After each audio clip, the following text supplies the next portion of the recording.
The Silverstone Insurance National Saloon Championship this year was one of the closest seen for many seasons. It was fought out between three drivers, Tony Rukkinen, Tobias Massini and Matt Kelly, in a very close competition.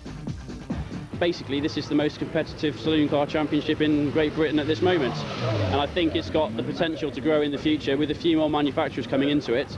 Other manufacturers are sort of interested, but Peugeot are the only ones fully committed to it, and I'm just very, very pleased to be part of such a good setup with such a good car. But there are 7 manufacturers in National Saloons for season 2000. You've got Alfa Romeo, Peugeot, Honda, Ford as well in there, plus Proton and Toyota. It's going to be a very competitive season. But what sets these cars apart from other saloon championships, for example? Well, they're all 2-litre engines, they're all normally aspirated cars, and they have to be 2-wheel drive. They're as close to showroom spec as they can possibly be. There is quite a bit of difference, although the beauty of this championship is the car has to be designed, the race car has to be designed very much around the road car. So the vast majority of all the suspension components that you'll find on this race car are identical. They're direct from a Ford dealer. Obviously we're allowed to heavily modify things like the actual shell of the car to put a roll cage in it for safety. It's all stripped out because we don't need obviously back seats or passenger seat for that matter. The engines are uprated. We've got about 200 horsepower in excess of now. So quite a big increase in the engine department. But again, the beauty of the championship is that when you see your Focus road race car doing well on the track, it gives you a good indication that it's a great road car as well. The championship kicked off at Thruxton in very unpleasant weather conditions indeed. It wasn't just the first round of NSC, it was also the first ever Power Tour, the new BRDC created motorsport show. Mark Lembert was the man on pole position, and it was going to be a brave man to bet against him. Lining up with him though on the front row was Daniel Eves, and as 2,000 balloons were released, so too were the cars. As the lights went to green, it was going to be either Lembert or Eves that would grab the advantage on the way towards Allard, and Lembert got the slightly better getaway. Eves' teammate Tony Rukkinen was fighting his way out from the back of the grid after a brake problem in qualifying, and as he turned his way along the long right-hander through Goodwood, onto Village, onto Church, the car got hellishly sideways, off he went onto the grass, and this was the catch of the season. Also in trouble, though, was James Kay. He went rally crossing, and Gavin Piper brought the lovely Alfa Romeo 156 into the pit lane with early transmission problems. Piper was out, and before long, so too was Lemmer. A gearbox and clutch problem on the Integra R meant he too was a retirement. All of that put Daniel Eves up into the lead, with Matt Kelly and Tobias Massini chasing him home to the flag. It was poor reward for Lemmer, who'd done a great job up front. And the drama hadn't finished yet. There were still people battling their way through the field, including Tony Rukkinen. He was on target for 4th. But victory in the opening round of the championship would go the way of Dan Eves. The Peugeot drew first blood in the National Saloon Championship. Kelly was 2nd, Massini 3rd, but it had been a very good drive indeed by Eves. I just tried to pace myself, keep it together, and get the victory. But it was absolutely wonderful for the team and Peugeot. But it's not all about manufacturers. Yes, there are the works teams like Peugeot, but there are plenty of privateers as well. About 5 years ago, a group of engineers at Honda UK Manufacturing Limited got together, come up with an idea of running a production saloon car. We put that idea forward to our managing director. He thought it was a good idea. We run 2 of our Civics, which we build in Swindon. And basically that's it. Everybody that is in the team does it in their own time. We don't get paid for this. We have jobs, day-to-day jobs, and in the evenings and weekends we prepare the cars. Another man with a rather different sort of a day job is Paolo Cecchi. He is a food and wine importer based in Worcester. I suppose if you talk to the big boys and they're all on budgets of point something of a million, we can take all the telephone numbers away and start looking at hundreds or just thousands. The car was built from a road car last year, and literally to run it in the season, we're looking at just a few £1,000s. To build the car was the initial cost, and that was my own lifetime savings gone. But at the moment we're here, glad to be here. Kind of like the Minardi of the Formula Ones, I suppose.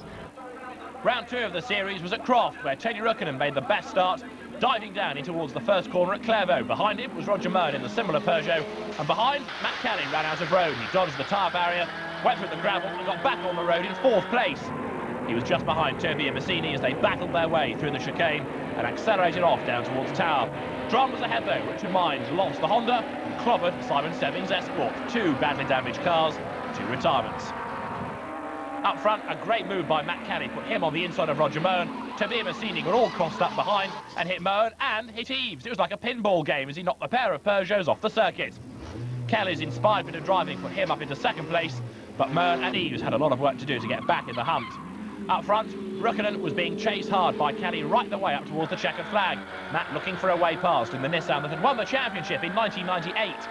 Rukkinen, though, with the very latest spec Peugeot, was just being able to fend him off as Roger Murn did his best to get back up through the field, only for more contact to be made between him and this time Brian Ward. Murn went off the circuit, Ward continued, and the HTML Peugeot of the Norwegian driver was in trouble. So too was Dan Eves. He retired as well, accident damage being blamed. His teammate, though, Tony Rukkinen, was on target to make it 1-1 for the Bowman drivers, a win apiece for Eves and Rukkinen in the NSC, as Tony stood on the top step of the podium, joined by Matt Kelly and Simon Harrison. The next stop was Oulton Park, and it was a race that would turn the championship quite literally upside down for Dan Eves. His brakes failed at Druids, the car went off the circuit, and this enormous accident was the result. The damage to the car was sufficient to render him not only out of the Oulton race, but the car couldn't be repaired in time for the Donington round the week later. He wasn't able to take part, and his championship hopes never really recovered. Oulton ran for 30 minutes, not the usual 20, but it was still a win for Tony Rukkinen, coming home clear of Roger Murn, and Matt Kelly on the podium yet again. At Donington, though, a new pole position car, the Ford Focus. This is a great circuit. It always tends to lead to quite a compact grid. But we've been gradually edging away at the Peugeot's what has really been a bit of a dominance at the start of the year. We're getting closer and closer. I think initially qualified 5th, then 3rd, and now pole, so we're extremely pleased. And a win was the next target. Harrison made a good start, chased by Rukkinen. Tom Ferrier, though, was slow away. There was contact as Tom Boardman bounced off him, and as Ferrier struggled away down the main straight, eventually something freed itself and he carried on in the race, up in the end to a fine 4th place. Roger Murn, though, was the man in inspired form, looking for a way past Toby and Massini for the lead, and as he had a go going down through the Craner curves, Massini tried to close the door. It ended up with Murn being squeezed and then hit off the circuit. A big moment for Roger was the result, and his Peugeot was out of the race. Massini, though, would still feature very strongly in the outcome of this 4th round of the National Saloon Championship. Rukkinen found a way through into the lead, but not for long. Massini gave him a fair old whack going into Redgate. That bit of contact there broke the front right suspension on Rukkinen's car and put him out of the race as well. Massini came across the line to win. Rukkinen went to see the clerk of the course. By the time the podium procedure took place at the end of the day, Matt Kelly, the winner, ahead of Phil Andrews and Gavin Piper 3rd. And it put Kelly, the only man to have been on the podium in every race so far, into the lead of the championship. The Northamptonshire driver in the real-time consultants back Nissan Primera was very happy indeed. As far as the Manufacturers' Championship was concerned, though, Peugeot was top dog, 2 points clear of Matt's Nissan, with Ford 3rd ahead of Honda. The next stop was Silverstone for round 5 of the Silverstone Insurance National Saloon Championship, part of the Silverstone Spring Trophy. Peugeot's locked out the front row of the grid, and a good start by Toby and Massini put him into the lead on the way down towards Cobb's Corner. An important part of the NSC was that the top 3 would always have to carry success ballast in the next round of the championship. Even though Massini had been disqualified, he still had to carry the 40 kilos given to the race winner. It was meant to keep him on the track as well, but as they slithered their way through Priory for the first time, there were cars going in all directions. We even had them 4 abreast of Brooklands, with Gavin Piper leading on the Peugeots.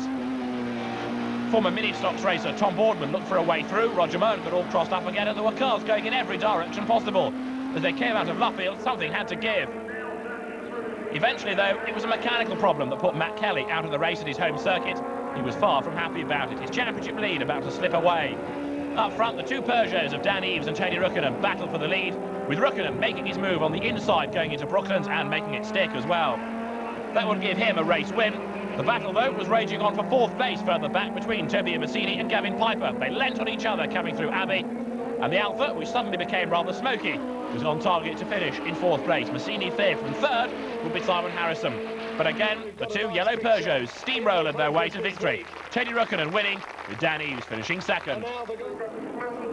The next round of the championship was at Brands Hatch, the full Grand Prix circuit in use for this round. And Toby Massini, the man on pole position, proving that the old Integra was still a quick car. The Mardi Gras Motorsport round car, with only an 1800cc engine against the 2 litres of other teams, was on pole and made a good start, as Gavin Piper's car was stranded on the grid and whacked by Brian Ward. Starting behind them, the 2 Bowman Peugeots of Yves and Rukkinen, Tom Boardman's car and Matt Kelly, all of whom had had a technical infringement in qualifying and lost their times. They therefore started 10 seconds after everybody else, but with Brian Ward's car out of the race and unable to be moved easily, the race had to be stopped. Gavin Piper limped back to the pits with what was left of his Alfa Romeo, by now only on 3 good wheels. At the restart, Tony Rukkinen was fighting his way through the field, having a look on the inside, coming into a crowded Hawthorns, leaning on Richard Mines, and the net result was another rather dramatic moment for Rukkinen. He was all over the grass and even clanged his way off the Armco, bouncing his way back onto the track.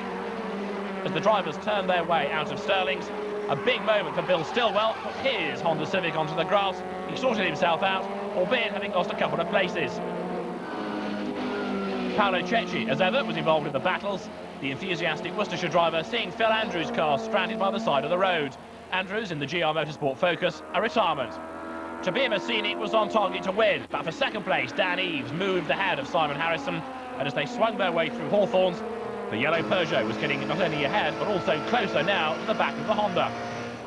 Andrews' car being off brought out the black and yellow quartered flags. The field all bunched up, and just on the line as they were released, it was a win for Toby Massini ahead of Dan Eves, and third to Simon Harrison. Massini was delighted. The win was overdue, but it was very welcome. That all affected the championship as well. Just a point between Rukkinen and Kelly after 6 rounds.